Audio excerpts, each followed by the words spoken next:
Bonsoir mesdames et messieurs, bienvenue dans cette nouvelle édition du journal du centre de ce lundi 14 juin 2021. Le marché d'occasion est un secteur très rentable à Lomé. Il suffit de faire un tour au port autonome de Lomé pour le constater. Je cherche pratiquement tout. Je dis pratiquement tout, électroménager, informatique, électronique, tout. Des fois même des meubles de seconde main. Comme vous voyez dans le camion, il y a un canapé. L'importation des produits d'occasion d'Europe, c'est près de 25% de l'économie portière du Togo. 9 citoyens sur 10 à Lomé achètent régulièrement des produits d'occasion au port à plus de 6 fois par an. Une dynamique qui ne semble pas s'essouffler malgré la Covid-19.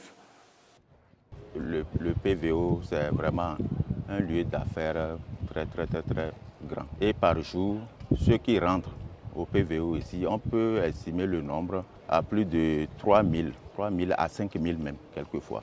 Le succès des produits d'occasion s'explique par la recherche de meilleurs prix par les consommateurs togolais. Une affaire de pouvoir et de mentalité à en croire à cet économiste togolais. Selon le rapport de la Banque mondiale 2019, le revenu annuel des Togolais tourne autour de 400 000 francs. Donc avec 400 000 francs, nous sommes classés comme pays à faible revenu. Donc il est difficile aux Togolais de pouvoir s'octroyer un véhicule tout neuf.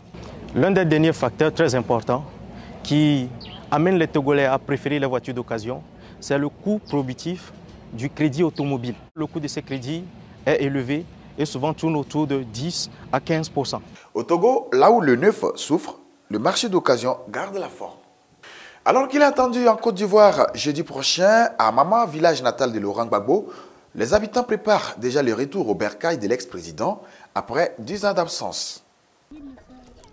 C'est notre président. Quand il était ici, le village était bon. On était heureuses, tout ça. Donc, on souhaite qu'il n'a qu'à revenir. On attend qu'il va arriver, il va venir le 17 juin. Mais on ne dort pas, ma fille. On est tous éveillés, on ne dort pas, on attend l'arrivée de Gbagbo. Des supporters de l'ancien président sont déjà descendus dans les rues pour célébrer le retour de leur champion.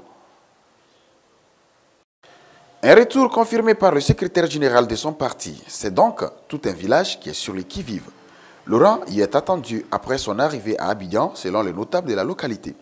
À Mama, la réhabilitation de la maison de Laurent Gbagbo s'accélère. Pour ses partisans, son retour est un atout pour la réconciliation de la Côte d'Ivoire.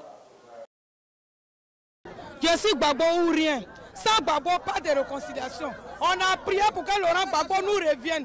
Dieu merci, nous revient vivant. On est trop contents, on est prêts pour l'accueillir, pour le faire, pour l'envoyer dans son village. Sans Gbagbo, pas de réconciliation. Selon ses partisans, Gbagbo a encore un rôle à jouer sur la scène politique ivoirienne. Mais cet événement a un goût amer pour les victimes de la crise de 2011 qui réclament toujours justice. Eh bien, mesdames et messieurs, c'est la fin de cette édition. Merci à vous de l'avoir suivi. Prochain rendez-vous demain à la même heure. D'ici là, portez-vous bien.